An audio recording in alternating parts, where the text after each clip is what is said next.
তো গাইজ আপোনালোকৰ কাৰণে এটা আপডেট লৈ আহিছোঁ মই। তো এইটো অকল মেলৰ কাৰণে, মানে ল'ৰাসকলৰ কাৰণে। তো গাইজ আপডেটটো হ'ল এয়া যে আপোনালোকে যদি ফ্লিপকাৰ্ট কোম্পানীত কাম কৰিব খুজিছে তো জইন কৰিব পাৰে। আমাক বহুত ল'ৰাৰ প্ৰয়োজন হৈ আছে। তো লোকেশ্যনটো আপোনাক কৈ আছোঁ। লোকেশ্যনটো আপোনাৰ গোৱালপাৰাৰ কল্পনা চিনেমা হলৰ সন্মুখতে, মানে বীৰচিলাৰাই পথৰ সন্মুখতে, মানে বিল্ডিংটো।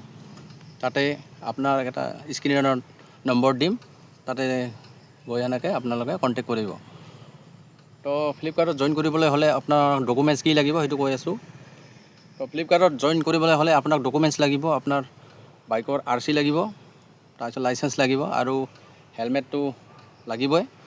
মান্থলি আপোনাৰ ইনকাম 25ৰ পৰা 30লৈকে আপুনি ইনকাম কৰিব পাৰিব।